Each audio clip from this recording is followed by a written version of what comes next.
Number 7, foundational supplement stack. We consider supplements the 5th pillar because supplements are very important and effective tools to support nutritional deficiencies, detoxification, support your organ systems, especially in the modern age that we live in, where oftentimes these areas we need more additional support than what we can get from our diet. So the outline for today, we're going to talk about characteristics of good supplements, considerations when it comes to supplementation, supplements to avoid, recommended supplement stack, action steps, and FAQs. We'll start off with this nice quote here by Dr. Ray Peat. He says, "Any natural food is extremely purified.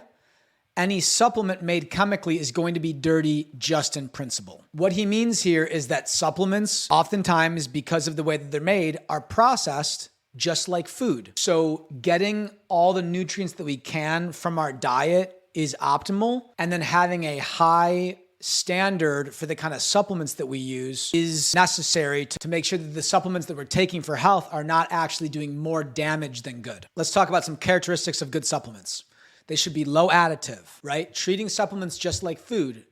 There shouldn't be a bunch of additional binders and preservatives and fillers, and there shouldn't be a ton of ingredients either. So using simple products that are low additive, using whole natural ingredients just like food is best. Taking supplements that are high in concentration. A lot of people are taking supplements like magnesium, but the dose is not high enough to really have the therapeutic effect. So you want to use supplements that are concentrated so that they have a therapeutic potency and they do what they're supposed to be doing. Number 3, high quality raw materials, high quality formula. Again, cleaner the raw materials, the less processed, the better. A lot of supplements are formulated with additives in forms that the body can't easily digest and absorb. So you want to make sure that the formula is optimized for good physiology, good absorption. The product is high quality. And then finally, we want supplements that are supporting the foundation, right? Supplements that are used for specific goals, like boosting testosterone, are for optimization once a good foundation is established. Remember our therapeutic order. When we use supplements as a protocol or for a specific goal or to address symptoms, we're working at level 5 natural symptom control, which is basically functional medicine and biohacking. So we want to use supplements that support the bottom 3 layers, establishing the foundation, good nutrition, good detoxification, stimulating the vital force, which is supporting the entire system as a whole, and then using specific supplements to support organ systems. The foundation is the first thing that we should support. So if we want to talk about a foundational supplement stack, we need to make sure that the foundation is being addressed first. Let's talk about some considerations. The more ingredients, the more likelihood of contamination, like multivitamins, right? Each component of a supplement has to be individually made. So when you put all those things together, it dramatically increases the chances that there's contamination in the supplement because each one of the individual additives and ingredients has to be clean. So that includes, again, preservatives, flow agents, fillers. Because we want to avoid supplements that have a million ingredients, what that often means is taking multiple individual supplements to make a complete plan. So instead of taking a multivitamin, you might need to take a mineral supplement, a magnesium or a calcium, a vitamin D and K supplement, a B vitamin. That way you can ensure that each one of those components is clean, it's high quality, and when you put them together, it creates a complete plan. Ideally, you want your supplements to be third-party tested. Example of this is Lead Safe Mama, who does heavy metal testing with certain commercially available supplements. You would be amazed at how many supplements are contaminated with heavy metals. Even supplements that seem like they're clean and coming from seemingly professional, reputable companies. So do your own research. Third-party testing is optimal. Beware of fake supplements. We don't recommend buying many supplements on Amazon. Many of them can be fraudulent.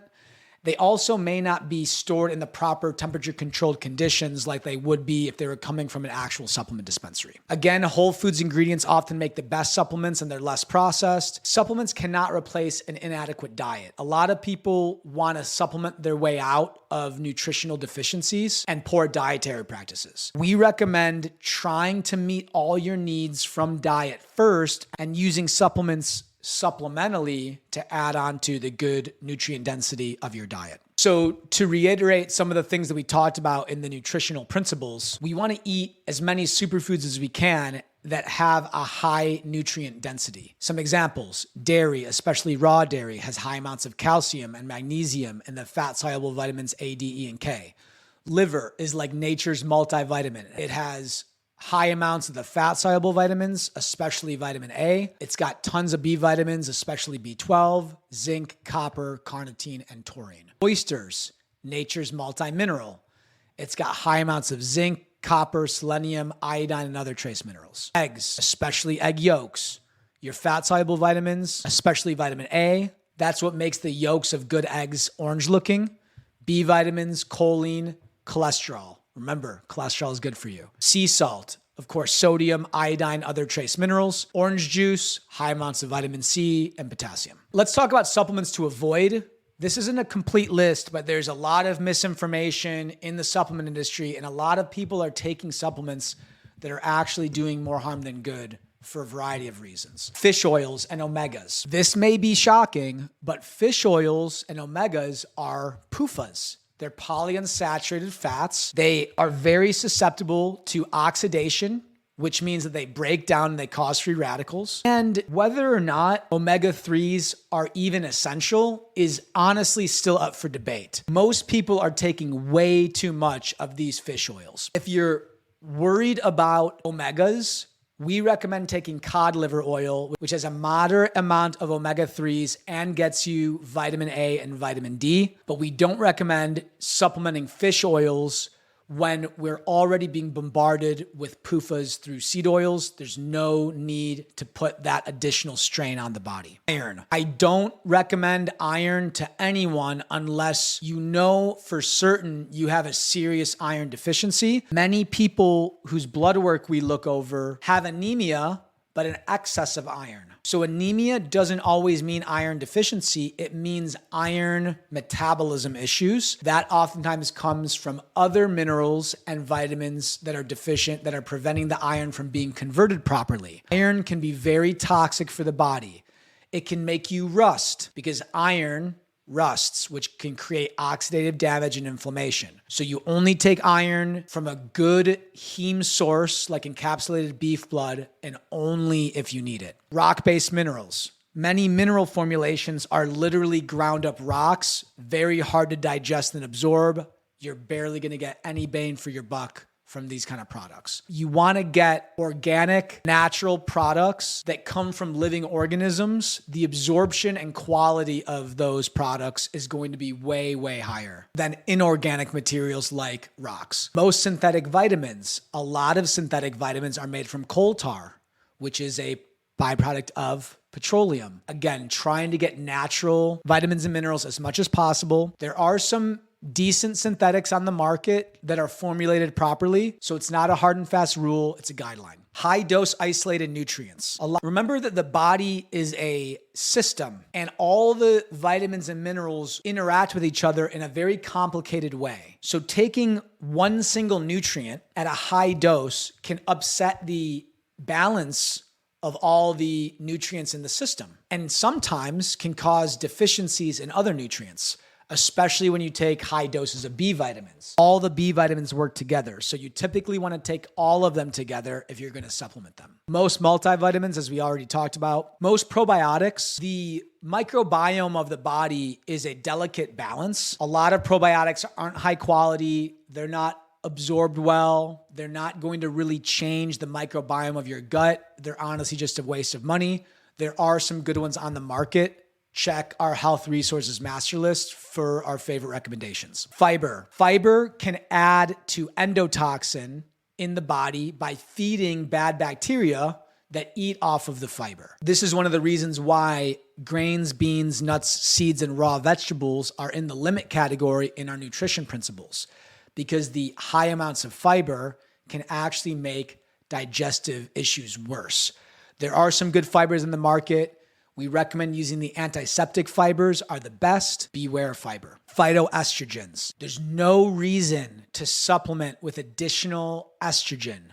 We're already getting tons of estrogens as xenoestrogens through the endocrine disrupting toxins that we already talked about. Most women of reproductive age are on synthetic estrogens already. That's a whole nother can of worms. And estrogen is associated with all sorts of inflammation in the body. There's no need to add more estrogen burden to the body than it's already under. So taking things like flax, soy, black cohosh, anything that's marketed as a phytoestrogen, avoid. Tryptophan and 5-HTP. This may surprise you, but serotonin is not a chemical that we want in high amounts in the body. The whole industry around SSRIs is totally corrupt and totally fraudulent. And serotonin, like estrogen, is associated with all sorts of inflammatory processes in the gut and in the brain. Tryptophan and 5-HTP are precursors to serotonin.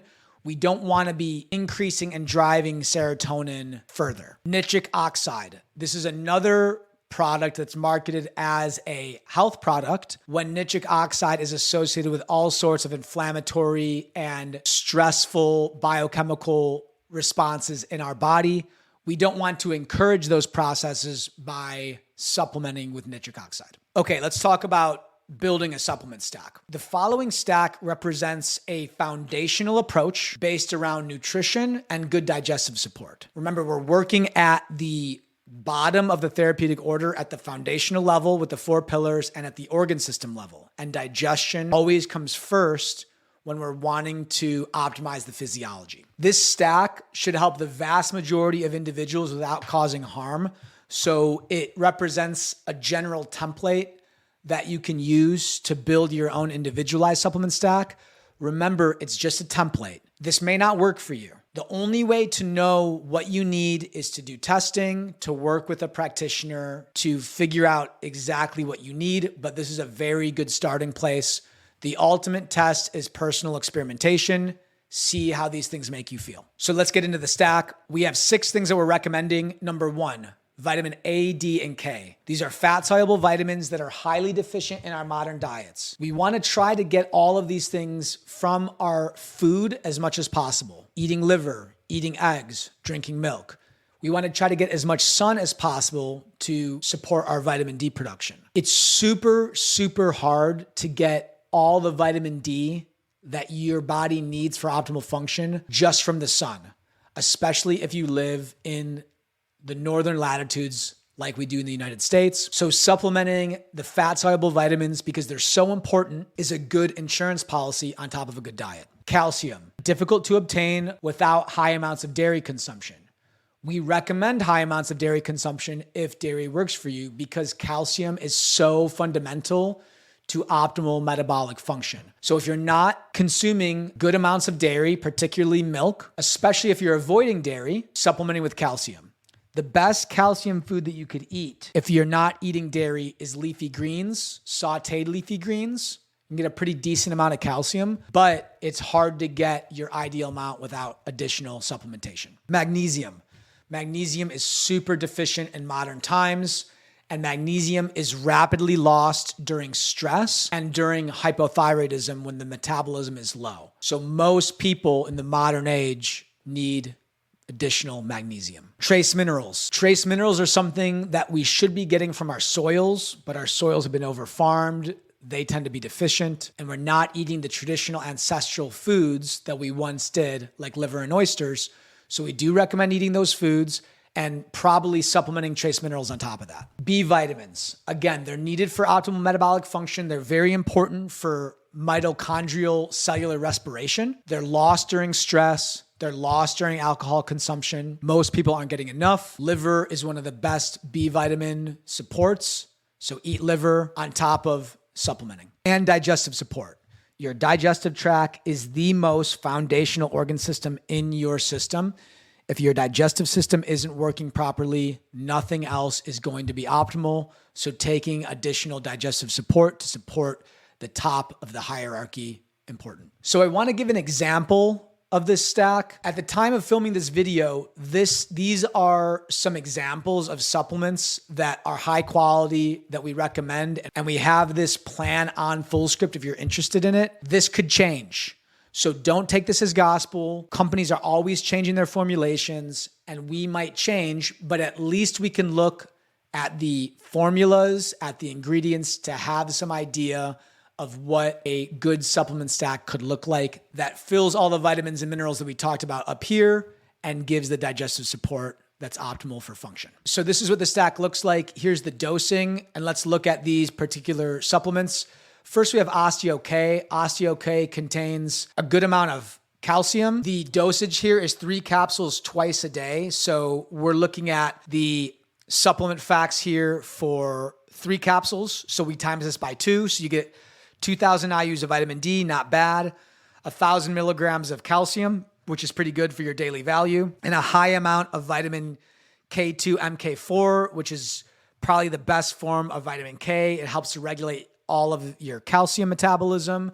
And vitamin K is very deficient in our modern diets. So this is a really nice formula. And we can see all the other ingredients here. Pretty clean, low toxic additives that are going to be tolerated by most people. Next, magnesium glycinate. This is a well-absorbed form of magnesium. So remember, we talked about having a high-quality formula, and it's clean. We can see the ingredient list here. Magnesium glycinate, and again, very low in the additive department.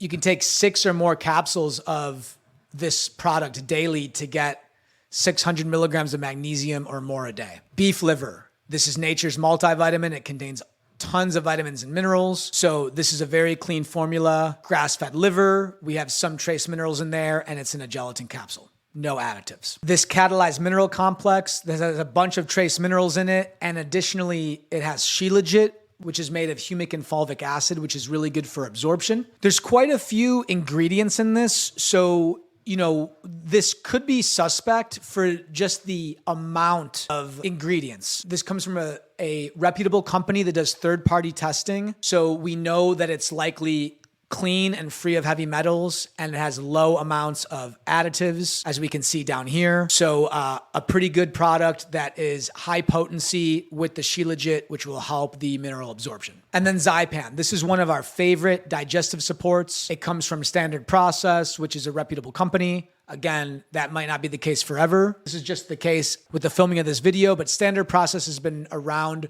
for a long time. They're trusted in the industry for having clean products.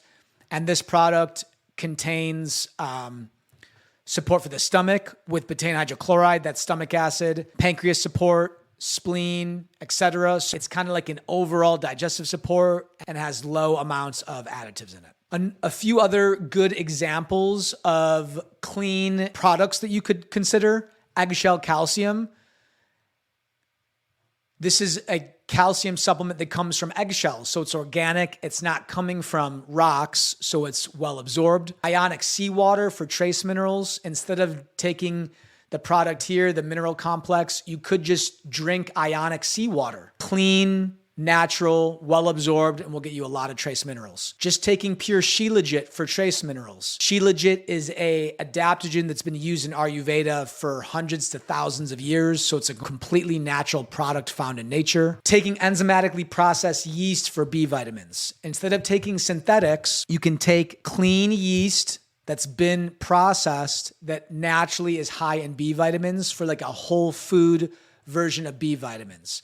The beef liver will get you B vitamins, but a product like this will get you higher amounts if you need to go higher. Acerola cherry for vitamin C, which is one of the highest concentrations of natural vitamin C that's found in nature. So let's talk about some action steps. First and foremost, we want to implement the superfoods that we talked about to fill most of your micronutrient requirements through food alone. Once you do that, then you can consider ordering the supplement stack to fill in the gaps.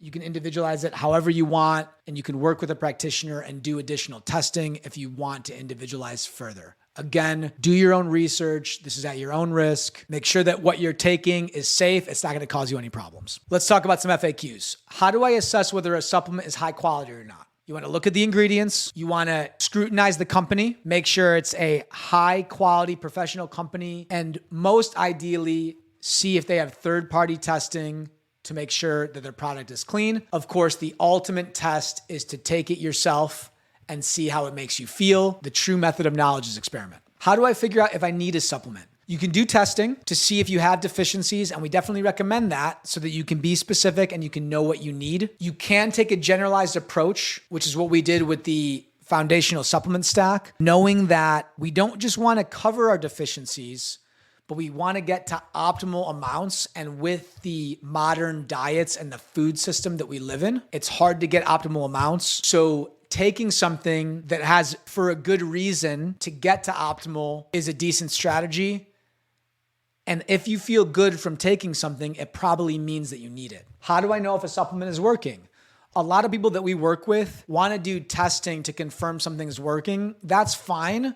And you can see whether your deficiencies are actually improving. But what's more important is to see how it makes you feel. We tend to outsource our health to doctors and to tests instead of relying on our own personal experience as our guiding light. If you take something and it makes you feel better and it solves a problem for you, obviously it's doing something beneficial for you. Is it okay to take a number of supplements at the same time? Yes, as long as they follow the characteristics that we laid out. There's nothing wrong with taking multiple supplements because good supplements are comparable to food. It's not like taking multiple drugs that all have side effects. Good, clean, high-quality supplements are like food, and we oftentimes need to put together a number of different products to get a nice spectrum of vitamins and minerals to approach what would be like a multivitamin, which means that you need to take multiple at the same time. That's fine. A lot of people ask, do I have to be on supplements forever? You don't have to do anything you don't want to do. This is your adventure. You can do whatever you want. We do recommend certain supplements as a maintenance insurance policy long-term because of the deficiencies and the toxicity and the stress that we're under. The foundational supplement stack that we went over is an example of something that you could be on long-term to have that maintenance effect.